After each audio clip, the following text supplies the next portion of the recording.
إن الحمد لله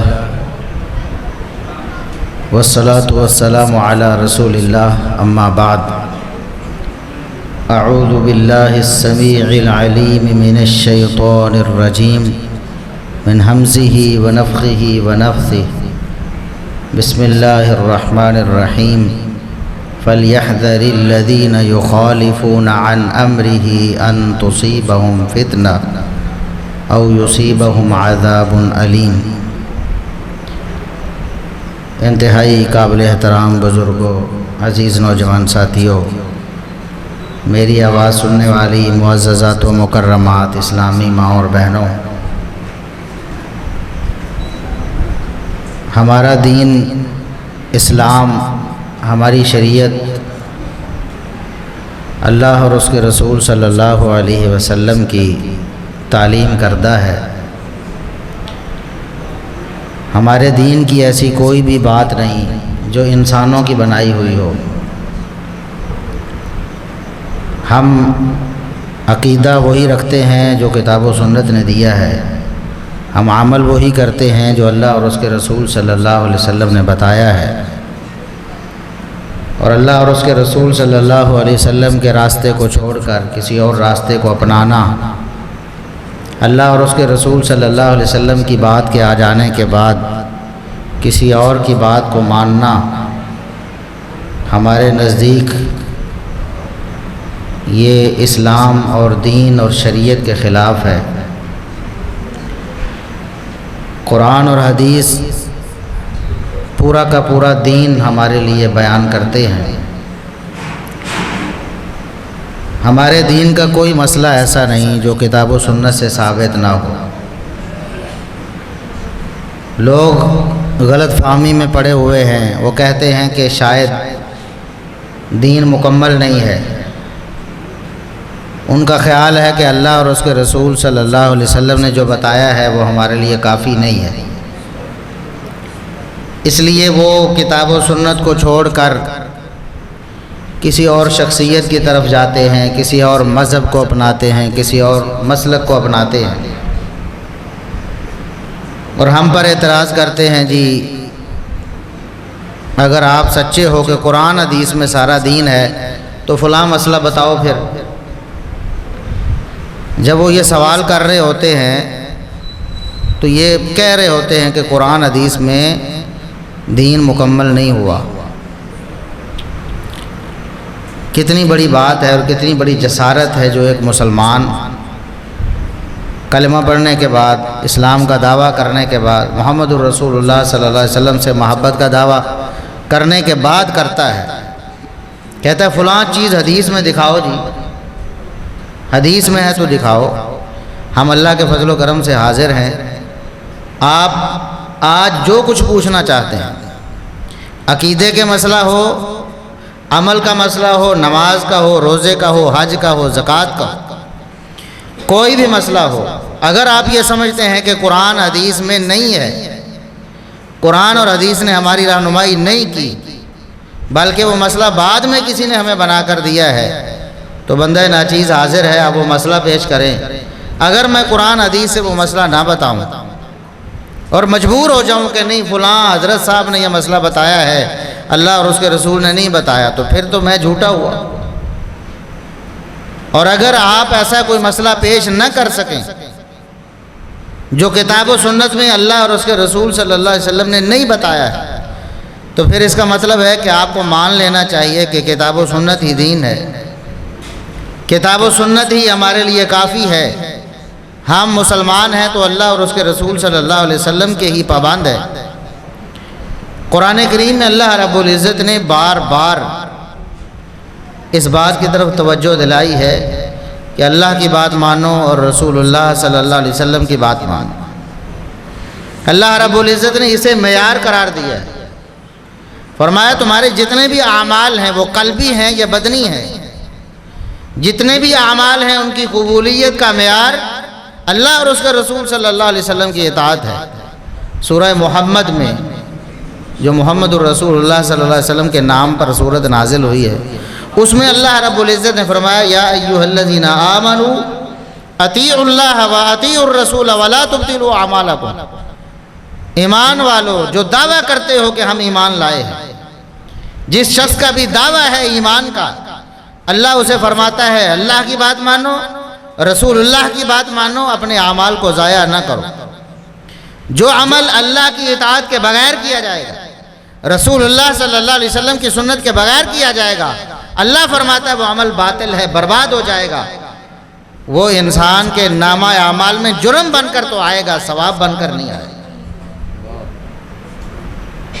اب جو شخص قرآن حدیث سنتا بھی ہے، اس کے باوجود اپنے عقیدے و عمل کو نہیں بدلتا، اپنا عقیدہ و عمل بدلنے کی بجائے قرآن حدیث کا انکار کر دیتا ہے یا خاموش ہو جاتا ہے، کچھ نہیں کہتا، لیکن اپنا مذہب اور مسلک نہیں چھوڑتا کتاب و سنت کو سن کر، ان کے بارے میں اللہ رب العزت نے کیا فرمایا ہے؟ فرمایا وَمَا كَانَ لِمُؤْمِنٍ وَلَا مُؤْمِنَةٍ إِذَا قَضَى اللَّهُ وَرَسُولُهُ أَمْرًا أَن يَكُونَ لَهُمُ الْخِيَرَةُ مِنْ أَمْرِهِمْ، کہ شخص مومن ہو، مرد ہو یا عورت ہو، اس کے لیے کوئی گنجائش نہیں ہے کہ جب اللہ اور اس کے رسول صلی اللہ علیہ وسلم کا فیصلہ اس کے سامنے آ جائے پھر اس کی رائے، اس کا کوئی عمل دخل اس میں نہیں رہتا، بس اللہ اور اس کے رسول صلی اللہ علیہ وسلم کی بات حتمی ہے۔ اگر وہ مومن ہے، اگر اس کے اندر ایمان موجود ہے، پھر اس میں کوئی جرت نہیں کہ وہ اللہ اور اس کے رسول صلی اللہ علیہ وسلم کے فیصلے کے بعد کسی اور کا فیصلہ مانے، اس کے پاس کوئی اختیار نہیں رہتا، آپشن ختم ہے، بس اللہ اور اس کے رسول صلی اللہ علیہ وسلم کی بات ماننے۔ اور جو اللہ اور اس کے رسول کی نافرمانی کرتا ہے بہت بڑی گمراہی میں پڑ جاتا ہے۔ یہی نہیں، اللہ رب العزت نے دھمکی بھی دی ہے فَلْيَحْذَرِ الَّذِينَ يُخَالِفُونَ عَنْ أَمْرِهِ، لوگو میرے رسول صلی اللہ علیہ وسلم کی حدیث آ جانے کے بعد بھی تم کسی اور کی بات مانتے ہو، کسی اور کا قول مان لیتے ہو۔ محمد الرسول اللہ صلی اللہ علیہ وسلم کی نماز سامنے آ جانے کے بعد بھی تم کسی اور کی نماز پڑھ لیتے ہو۔ کہتے ہیں نا کہ یہ ایک محمدی نماز اور ایک حنفی نماز ہے، اور فرق ہے کہ نہیں ہے؟ محمدی نماز اور ہے جو اللہ کے فضل و کرم سے آل الحدیث پڑھتے ہیں، اور ایک حنفی نماز ہے وہ اور ہے۔ محمدی نماز شروع کسی اور طریقے سے ہوتی ہے، حنفی نماز کسی اور طریقے سے شروع ہوتی ہے۔ محمدی نماز کا وضو اور طریقے سے ہوتا ہے، حنفی نماز کا وضو کسی اور طریقے سے ہوتا ہے۔ محمدی نماز کا اختتام کسی اور طریقے سے ہوتا ہے، حنفی نماز کا اختتام کسی اور طریقے سے ہوتا ہے۔ محمدی نماز میں رکوع سجدے کا طریقہ اور ہے، حنفی نماز میں رکوع سجدے کا طریقہ اور ہے۔ محمدی نماز میں تشہد کا طریقہ اور ہے، حنفی نماز میں تشہد کا طریقہ اور ہے۔ اس لیے جو شخص رسول اللہ صلی اللہ علیہ وسلم کی نماز کا طریقہ محمدی نماز سامنے آ جانے کے بعد بھی کہتا ہے کہ میں نے حنفی نماز پڑھنی، میں نے شافعی نماز پڑھنی، میں نے مالکی نماز پڑھنی، میں نے حنبلی نماز پڑھنی، میں نے جعفری نماز پڑھنی، اللہ کیا فرماتا فَلْيَحْذَرِ الَّذِينَ يُخَالِفُونَ عَنْ أَمْرِهِ، ایسے لوگوں کو ڈر جانا چاہیے۔ اللہ رب العزت کی لاٹھی بھی آواز ہے، کسی بھی وقت اللہ رب العزت کا عذاب اس پر نازل ہو سکتا ہے، دنیا میں بھی ذلت و رسوائی مقدر ہو سکتی ہے۔ فَلْيَحْذَرِ الَّذِينَ يُخَالِفُونَ عَنْ أَمْرِهِ أَن تُصِيبَهُمْ فِتْنَةٌ أَوْ يُصِيبَهُمْ عَذَابٌ أَلِيمٌ، دنیا میں کوئی بہت بڑی آزمائش بھی آ سکتی ہے، دنیا میں عبرت کا نشان بن سکتا ہے، دنیا میں نہ ہوا آخرت میں تو عذاب دردناک اللہ رب العزت نے تیار کیا ہے۔ جو شخص رسول اللہ صلی اللہ علیہ وسلم کا حکم آ جانے کے بعد بھی آپ صلی اللہ علیہ وسلم کی بات ماننے کی بجائے کسی اور کی مانتا ہے، اور اللہ رب العزت نے بہت دفعہ قرآن کریم میں اس بات کا تذکرہ کہ اگر ایمان ہے، اگر مومن ہو تو پھر تمہارے لیے ایک ہی آپشن ہے کہ اللہ اور اس کے رسول کی بات مانو، باقی سب کو چھوڑ دو۔ اللہ رب العزت نے فرمایا یا ایھا الذین آمنوا اطیعوا اللہ واطیعوا الرسول واولی الامر منکم فَإِن تَنَازَعْتُمْ فِي شَيْءٍ فَرُدُّوهُ إِلَى اللَّهِ وَالرَّسُولِ إِن كُنتُمْ تُؤْمِنُونَ بِاللَّهِ وَالْيَوْمِ الْآخِرِ۔ ایمان والو، اللہ کی بات بھی مانو، رسول اللہ صلی اللہ علیہ وسلم کی بات بھی مانو، اپنے حکمرانوں کی بات بھی جو کتاب و سنت کے مطابق ہو مانو، اپنے علماء کی بات بھی جو کتاب و سنت کی روشنی میں درست ہو وہ مانو۔ فَإِن تَنَازَعْتُمْ فِي شَيْءٍ، اگر تمہارا کسی معاملے میں اختلاف ہو جائے، اختلاف ہے نا ہمارا، آج مسلمانوں کا کتنا اختلاف ہے، عقیدے میں بھی اختلاف ہے، عمل میں بھی اختلاف ہے، نماز میں بھی اختلاف ہے، روزے میں بھی اختلاف ہے، حج میں بھی اختلاف ہے، زکوٰۃ میں بھی اختلاف ہے۔ کون سا معاملہ ہے جس میں اختلاف نہیں؟ تو اللہ کیا فرماتا ہے، اگر تمہارا کسی معاملے میں اختلاف ہو جائے پھر کیا کرنا ہے؟ فَرُدُّوهُ إِلَى اللَّهِ وَالرَّسُولِ، پھر اختلاف حل کرنے کے لیے کس کے پاس جانا ہے؟ فرمایا اللہ کی بات بھی مانو، رسول اللہ صلی اللہ علیہ وسلم کی بات مانو، حکمرانوں کی، علماء کی بات بھی مان لو، لیکن جب اختلاف ہو جائے، اختلاف کا حل کس نے کرنا ہے؟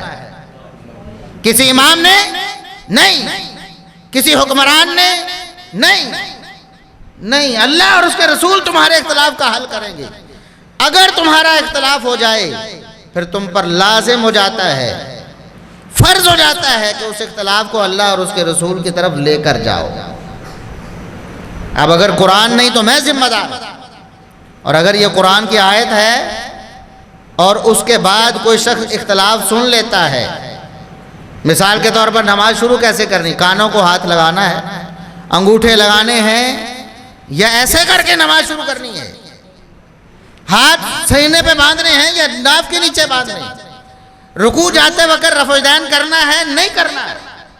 اختلاف آ گیا، اختلاف کا پتہ چل گیا ہے، اختلاف واقع ہو چکا ہے، پھر ہر ایمان والے شخص پر اللہ کہتا فرض ہے فَرُدُّوهُ إِلَى اللَّهِ وَالرَّسُولِ، اس اختلاف کو اللہ اور اس کے رسول کے پاس لے کر جاؤ، اختلاف کو اللہ کی طرف، رسول اللہ کی طرف لے کر جاؤ۔ ان کنتم تؤمنون باللہ والیوم الآخر، پہلے بھی اللہ نے فرما دیا ایمان والو، اتنا ہی کافی تھا کہ اللہ ایمان والوں سے خطاب کر رہا ہے کہ ایمان والے ہی اللہ کی بات مانیں گے۔ ایمان والو اگر اختلاف ہو جائے تو اپنے اختلاف کو اللہ اور اس کے رسول کی طرف لے کے جاؤ۔ پھر فرمایا ان کنتم تؤمنون باللہ والیوم الآخر، پھر دوبارہ فرمایا یاد رکھو اگر تم اللہ پر اور آخرت کے دن پر ایمان رکھتے ہو تو تم پر یہ لازم ہے کہ تم اپنے اختلاف کو کیا کرو؟ اللہ اور اس کے رسول کی طرف لے کر جاؤ، اللہ کی طرف لے کے جاؤ، قرآن پر پیش کرو، اپنا عقیدہ، اپنا عمل، اپنا موقف، اپنی رائے، اپنا مسلک، اپنا منہج قرآن پر پیش کرو، اور رسول کی طرف لے کے جاؤ، محمد الرسول اللہ صلی اللہ علیہ وسلم کی سیرت پر، آپ کی سنت پر، آپ کی حدیث پر پیش کرو۔ اگر تم مومن ہو، اللہ کو مانتے ہو، پھر لازم ہے، اگر آخرت پہ دن پر ایمان ہے، تمہیں پتہ ہے، یقین ہے کہ ہم نے موت کے بعد اٹھ کر اللہ کو حساب دینا ہے، اللہ کے دربار میں پیش ہونا ہے، اعمال کا حساب ہوگا، اگر ایمان ہے اس بات پر تو پھر کیا کرو؟ فَرُدُّوهُ إِلَى اللَّهِ وَالرَّسُولِ، اس اختلاف کو اللہ اور اس کے رسول کی طرف ہم لے کر گئے۔ ہم نے کیا کہا کہ ہمارے امام صاحب نے جو بتایا ہمارے لیے بس وہی، ہم نے اپنے امام کی نماز کو دیکھنا ہے بس، ہمارے لیے ضروری نہیں ہے کہ ہم دوسروں کی نمازوں کو دیکھیں صحیح ہے کہ نہیں، ہماری آنکھیں بند ہیں، ہم تو آنکھیں بند کر کے اپنے امام کی بات مانتے ہیں،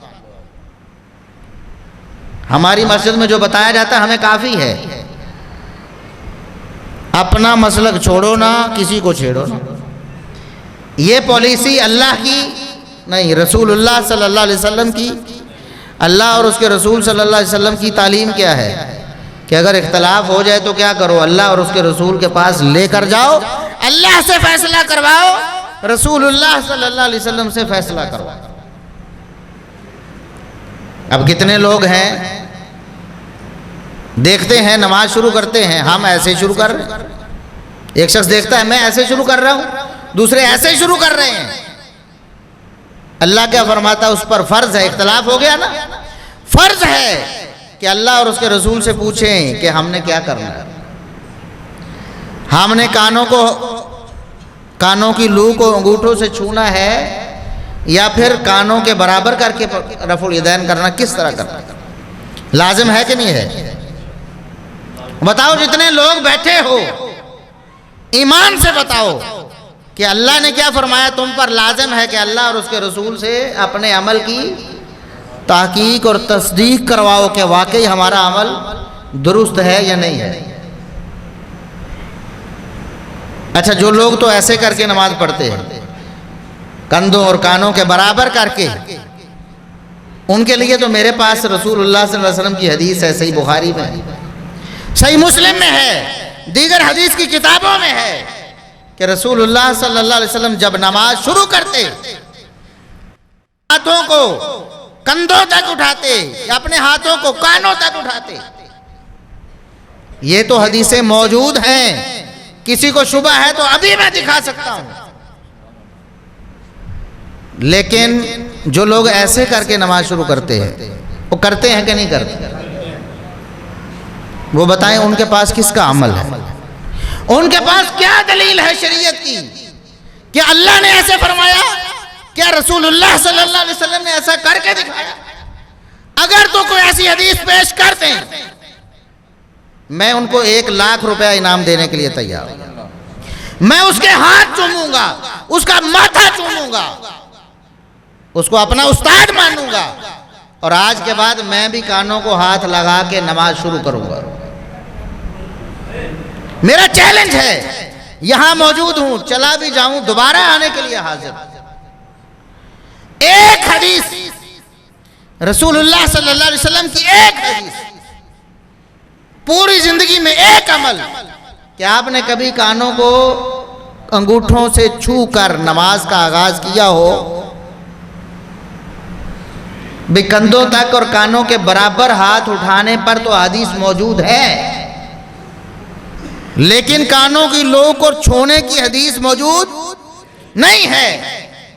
اللہ کیا فرماتا ہے؟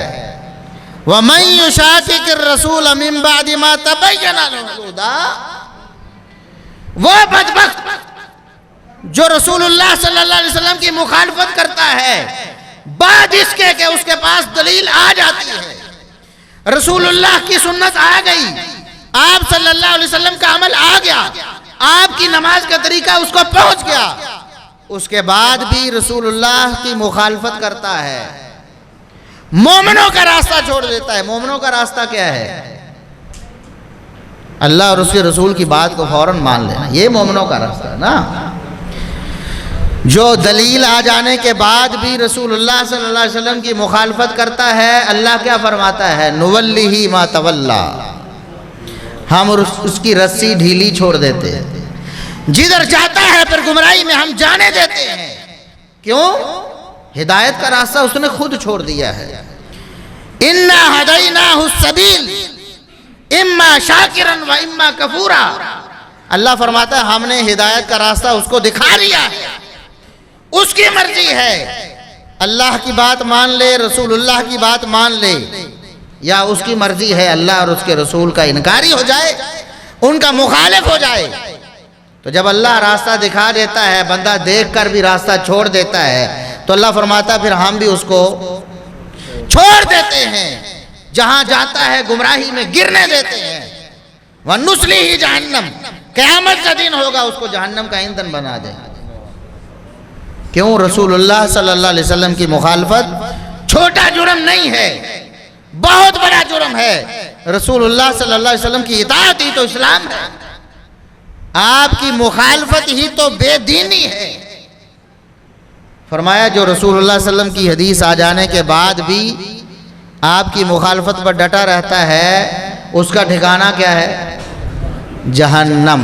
صحیح بخاری کی حدیث ہے، رسول اللہ صلی اللہ علیہ وسلم نے ایک دن فرمایا صحابہ کل امتی یدخلون الجنت الا من ابا،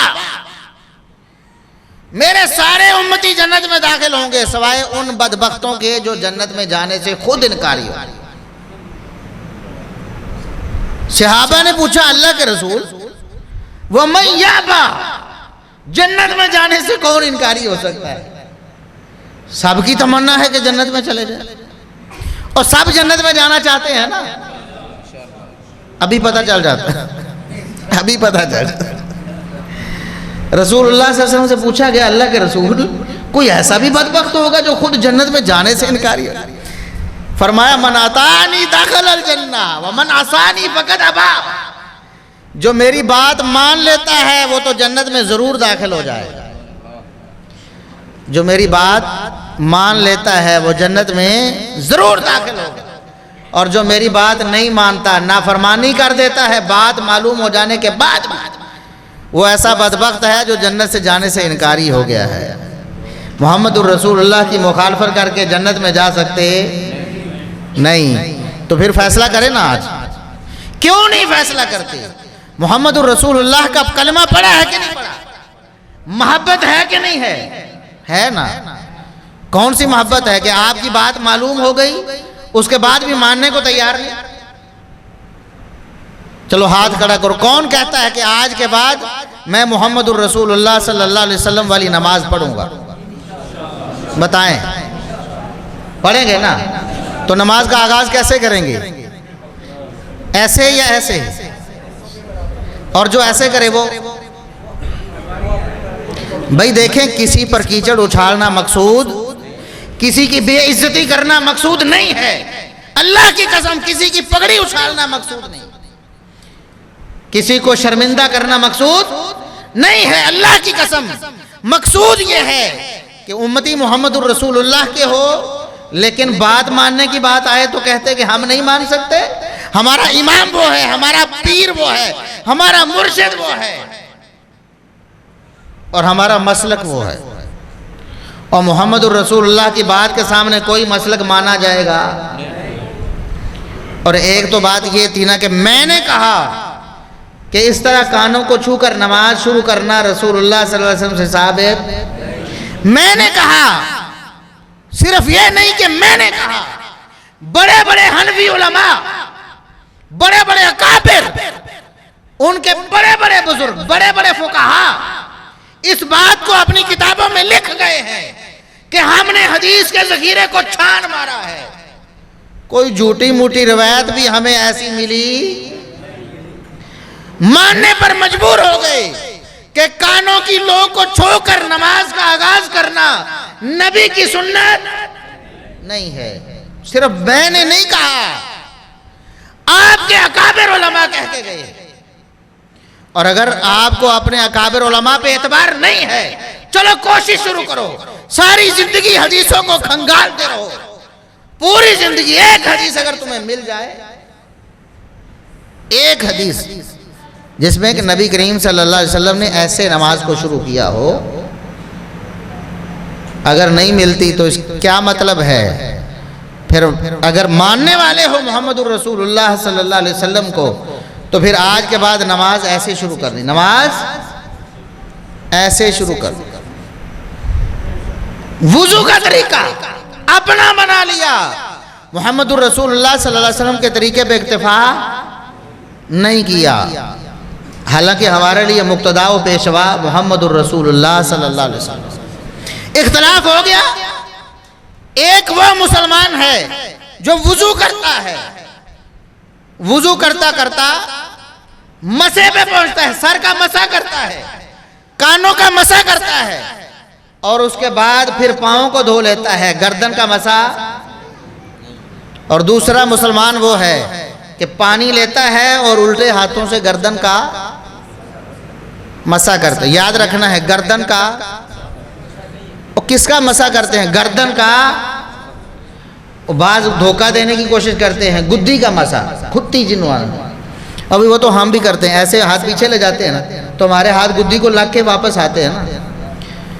بات اس کی نہیں ہے، بات گردن کے مسح کی ہے، گردن کا مسح، لفظ یاد رکھنا ہے، گردن کا مسح۔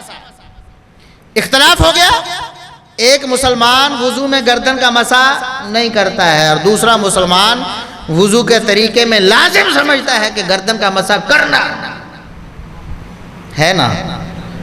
تو اب کیا ہے، اللہ کیا فرماتا ہے، فَإِن تَنَازَعْتُمْ فِي شَيْءٍ فَرُدُّوهُ إِلَى اللَّهِ وَالرَّسُولِ، اگر اختلاف ہو جائے تو کیا کرنا ہے، اللہ سے پوچھنا ہے اور رسول اللہ صلی اللہ علیہ وسلم سے پوچھنا ہے۔ مسلمانوں لازم ہو گیا ہے، اختلاف ہو گیا، فرض ہو گیا تمہارے اوپر کہ اللہ سے پوچھو، رسول اللہ سے پوچھو کہ ہم نے وضو میں مسح کرنا ہے، گردن کا آگے نہیں کرنا۔ چلو تلاش کرو، ہمارے پاس جو طریقہ ہے ہم تو بتاتے ہیں کہ رسول اللہ صلی اللہ علیہ وسلم نے جو وضو کیا ہے اس میں سر کے مسح، کانوں کے مسح کے بعد آپ نے پاؤں کو دھویا ہے، گردن کا مسح کرنے کا ذکر نہیں ہے۔ اور محمد الرسول اللہ صلی اللہ علیہ وسلم نے کیا فرمایا، صحیح بخاری کی حدیث ہے، صلو کما رأیتمونی اصلی، نماز کا طریقہ اس طرح کرنا ہے جس طرح مجھے کرتے دیکھا ہے۔ نماز کا طریقہ کس سے لینا ہے، محمد الرسول اللہ صلی اللہ علیہ وسلم، کسی اور سے نہیں۔ ہمارے پاس تو حدیث موجود ہے کہ گردن کے مسح کے بغیر محمد الرسول اللہ صلی اللہ علیہ وسلم نے وضو کر کے دکھایا، صحابہ نے سیکھا اور آگے ہمیں بتایا۔ جو شخص کہتا ہے کہ گردن کا مسح سنت ہے، کرنا چاہیے، اور وہ وضو میں کرتا ہے، وہ کوئی ایک حدیث لے کر آئے، ایک حدیث، پورے ذخیرہ حدیث میں کوئی ایک حدیث لے کر آئے جس سے یہ ثابت ہوتا ہو کہ محمد الرسول اللہ صلی اللہ علیہ وسلم نے پانی لے کر الٹے ہاتھوں سے گردن کا مسح کیا۔ اگر تم حدیث لے آؤ، تمہارے ہاتھ بھی چوموں گا، تمہیں استاد بھی مانوں گا، اور آج کے بعد جب بھی وضو کروں گا اللہ کی قسم گردن کا مسح کر کے وضو کروں گا۔ ہم تو مسلمان ہیں، ہم تو ماننے والے ہیں۔ محمد الرسول اللہ صلی اللہ علیہ وسلم سے بے وفائی کر سکتے؟ آپ کا عمل ثابت ہو جائے، آپ کا حکم ثابت ہو جائے، آپ کا طریقہ معلوم ہو جائے، اس کے بعد ہم رسول اللہ کی مخالفت کر سکتے؟ کیونکہ اللہ فرماتا ہے جو دلیل آ جانے کے بعد بھی رسول کی مخالفت کرتا ہے، پھر اللہ فرماتا ہے ہم اس کو ہدایت نہیں دیتے ہیں، پھر اس کا ٹھکانہ جہنم بن جاتا ہے۔ اگر تم حدیث لے آؤ، آج نہیں، کل نہیں، پرسوں نہیں، 10 سال بعد، 100 سال بعد، اللہ کی قسم اہل حدیث اس پر عمل کر کے دکھائے، لیکن وہ ملے گی؟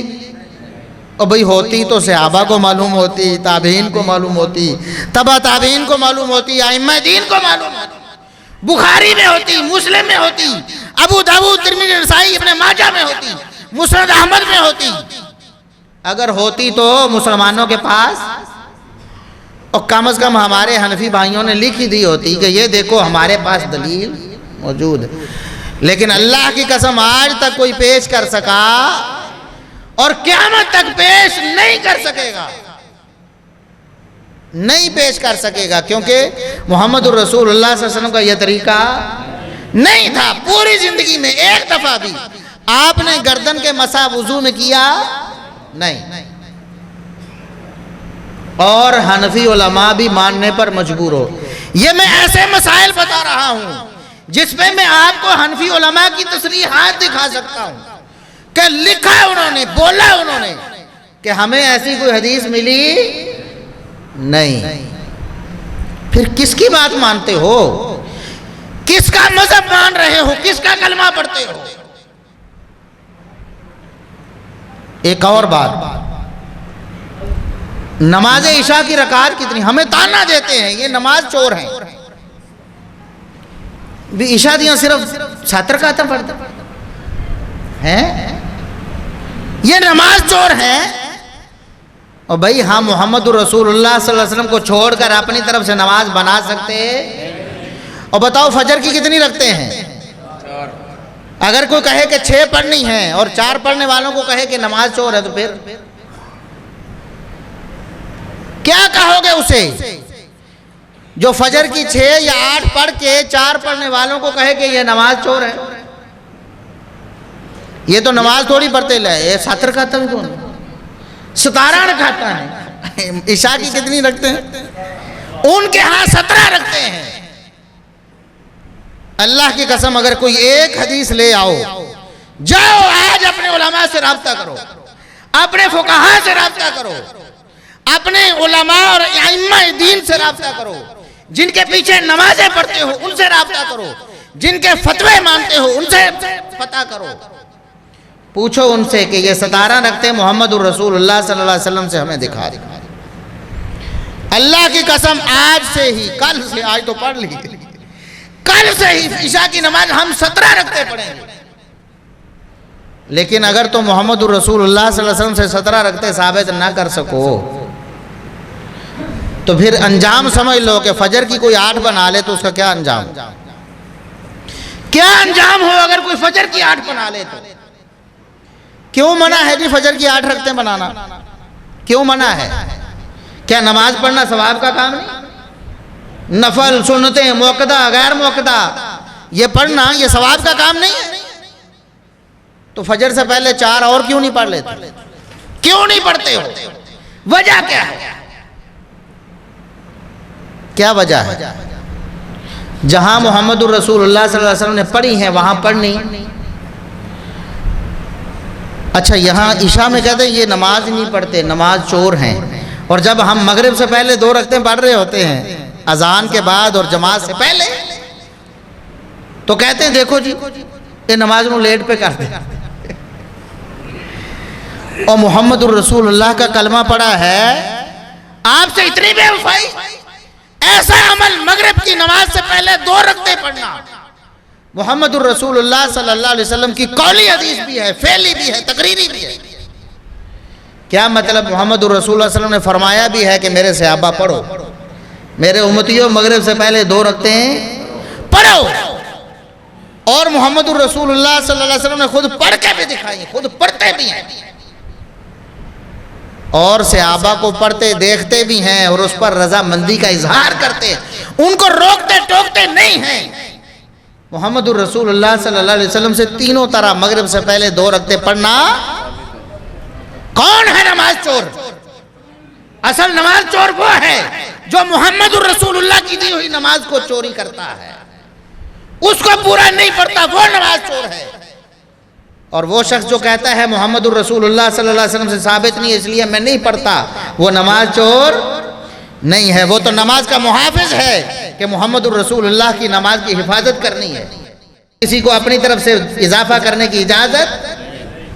تو عشاء سے پہلے 4 سنتے، پتہ ہے نا آپ، یہ کئی بابیاں بھی نہیں پتہ ہوتا، کئی بابیاں بھی نہیں پتہ ہوتا، وہ بھی پوریاں 17 ہی کر لیتے، یا کام عشاء تو پہلے سے 4 پڑھ دینے بھی، 4 سنتا نے۔ کوئی ایک حدیث بھی محمد الرسول اللہ صلی اللہ علیہ وسلم سے ثابت؟ نبی پاک صلی اللہ علیہ وسلم کی عشاء کی نماز کہاں سے شروع ہوتی ہے؟ فرضوں سے۔ کس سے کہاں سے شروع ہوتی ہے؟ فرضوں سے شروع ہوتی ہے۔ فجر کی نماز بھی نفلوں سے شروع ہوتی ہے، ظہر کی نماز بھی، اور عصر کی۔ آپ صلی اللہ علیہ وسلم نے فرمایا کہ جو شخص عصر سے پہلے 4 رکعتیں پڑھتا ہے نفل، اللہ رب العزت اس پر رحمت فرمائے۔ نبی پاک صلی اللہ علیہ وسلم نے رحمت کی دعا کی ہے، وہاں بھی پڑھنے والا شاید ہی کوئی ملے، لیکن عشاء سے پہلے ضرور پابندی کرنی۔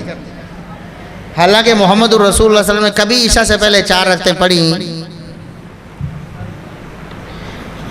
ہاں، مغرب اور اذان اور اقامت کے درمیان کوئی بھی نماز ہو 2 رکعتیں نفل محمد الرسول اللہ صلی اللہ علیہ وسلم کا عمومی فرمان ہے کہ پڑھ لیا، 2 رکعتیں پڑھا کرو ہر اذان اور اقامت کے درمیان۔ لیکن عشاء سے پہلے کوئی خاص نماز اور 4 رکعتیں تو بالکل 4 رکعتیں عشاء کی نماز سے پہلے نفل۔ اگر کوئی شخص محمد الرسول اللہ صلی اللہ علیہ وسلم سے ثابت کر دے اس کو 1 لاکھ روپیہ انعام، اور ہم اس کے ہاتھ پہ بیعت کرنے کے لیے تیار۔ لیکن ایسی کوئی حدیث ملے گی؟ کیونکہ آج تک کسی کو ملی اور ہوتی تو آج تک تو ملی ہوتی نا، بیان کرنے والوں نے بیان کی ہوتی، لکھنے والوں نے لکھی ہوتی۔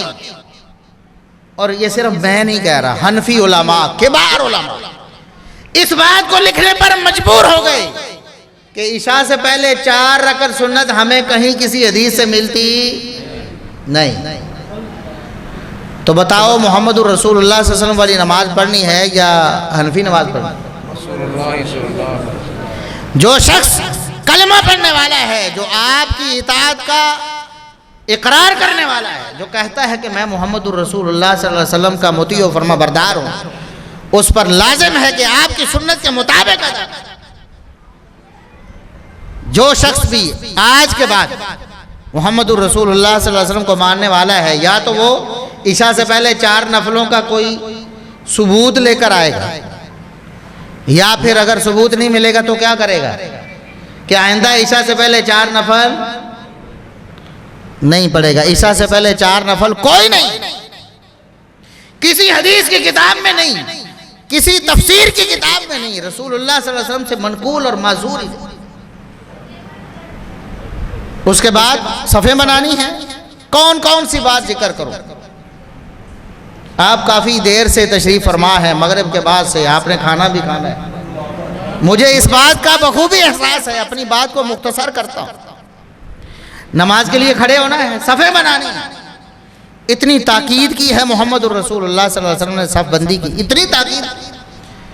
صحابہ فرماتے ہیں کہ نماز کھڑی کرنے کے بعد، یعنی اقامت جب ہو جاتی صفیں، آپ مصلی امامت پہ کھڑے ہونے کے بعد صفیں درست کروانے کے لیے دوبارہ سے واپس چلے جاتے، ایسے ہماری صفوں کو درست کرتے، ایسے درست کرتے جیسے کوئی شخص اپنے تیر کو درست کرتا ہے۔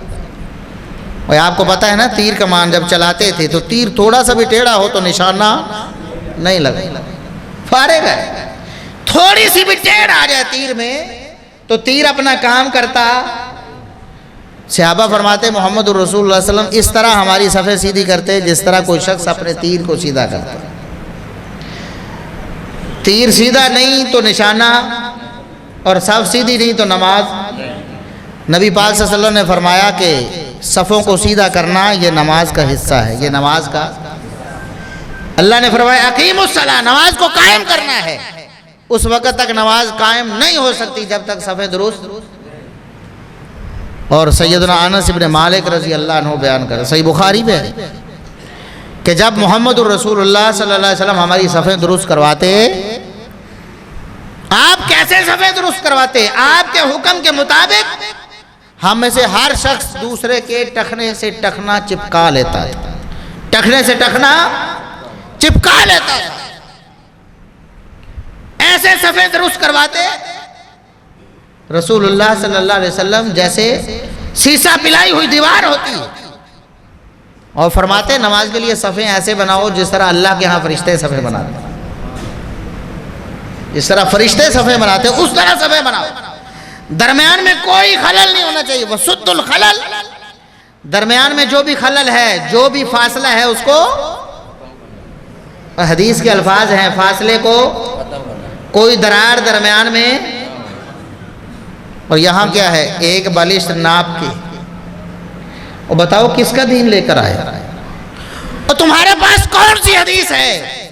ہمارے پاس محمد الرسول اللہ کے بے شمار فرمان ہیں، ہمارے پاس صحابہ کرام کی وہ تربیت ہے جو رسول اللہ صلی اللہ علیہ وسلم سے انہوں نے لی ہے، اور انہوں نے بتایا ہے کہ جب نبی کریم صلی اللہ علیہ وسلم ہماری صفیں درست کرواتے تو ہم اس طرح صفیں درست کرتے تھے۔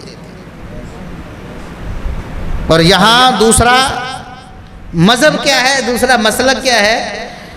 قریب تو بالکل بھی نہیں لگنا، اگر ساتھ چھو گئے تو کرنٹ لگ جائے گا، بھی صاف درست ہو جائے گی نا، صاف کو درست نہیں کرنا، ایک بالش کا فاصلہ رکھنا۔ بتاؤ کس کا دین ہے؟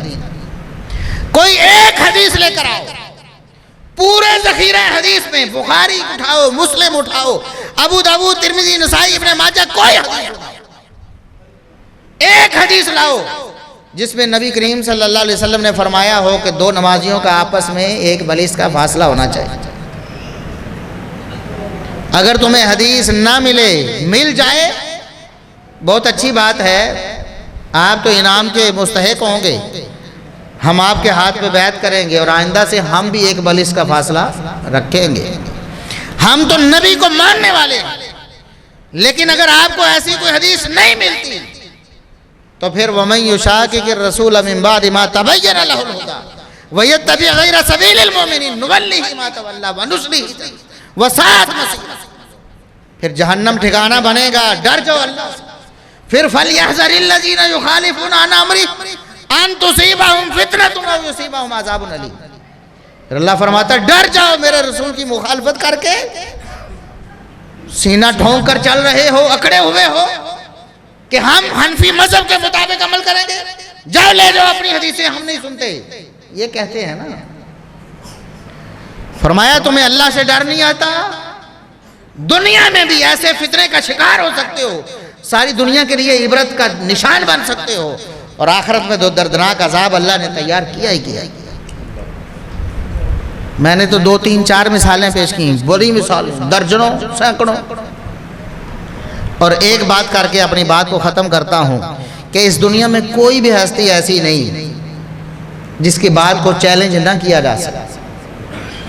اس کائنات میں ایک ہی ہستی ایسی ہے، محمد الرسول اللہ صلی اللہ علیہ وسلم، جس کی بات کو غیر مشروط طور پر مانا جاتا، اس کو چیلنج کیا جاتا، آپ سے نہیں پوچھا جاتا کہ کیوں، حدیث سننے کے بعد نہیں پوچھا جائے گا کہ کیوں، عقل میں آتی ہے تب بھی، عقل میں نہیں آتی تب بھی محمد الرسول اللہ صلی اللہ علیہ وسلم کی بات کو چیلنج کیا جا سکتا، اور آپ صلی اللہ علیہ وسلم کے علاوہ دنیا کی ہر ہستی کی بات کو چیلنج کیا جا سکتا ہے، صحابہ کی بات کو بھی چیلنج کیا جا سکتا ہے، لیکن محمد الرسول اللہ صلی اللہ علیہ وسلم کی بات کو چیلنج نہیں کیا جا سکتا۔ صحیح بخاری کی حدیث ہے، صحیح بخاری، ایک آنے والا آتا ہے ابو موسیٰ اشعری رضی اللہ عنہ کے پاس، جلیل القدر صحابی ہیں، جن کے بارے میں خود محمد الرسول اللہ صلی اللہ علیہ وسلم فرماتے ہیں مومن مریب،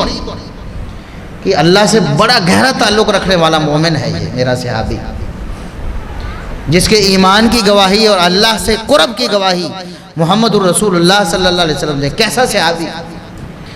مسئلہ پوچھنے والے نے مسئلہ پوچھا وراثت کا، اور ابو موسیٰ اشعری رضی اللہ عنہ نے مسئلہ بتا دیا، مسئلہ بتا دیا، ایسا نہیں کہ جان بوجھ کر یوں بتایا، ان کو علم ہی ایسے تھا، ان کو سمجھ ہی ایسے آئی، اور بتا کر کہتے ہیں کہ جاؤ عبداللہ بن مسعود رضی اللہ عنہ سے بھی پوچھو تو یہی فتویٰ دے گا، جاؤ عبداللہ بن مسعود رضی اللہ عنہ سے بھی پوچھو تو یہی فتویٰ ملے گا، کیونکہ میں نے عین درست فتویٰ دیا۔ وہ بندہ اتفاق سے عبداللہ بن مسعود رضی اللہ عنہ کے پاس بھی چلا گیا کہ چلو ان سے بھی پوچھ لیتے ہیں۔ یہاں تو کہتے ہیں کہ نا بس اپنے امام کے علاوہ کسی کی بات سننی، اوہ ابو موسیٰ اشعری سے بڑا امام کون ہے؟ صحابی رسول، جلیل القدر صحابی، نبی کی بشارتیں پانے والا صحابی، مسئلہ ان سے پوچھا ہے، لیکن اس کے بعد بھی کہتے ہیں تسلی کرنے کے لیے میں عبداللہ بن مسعود سے کیوں نہ پوچھوں۔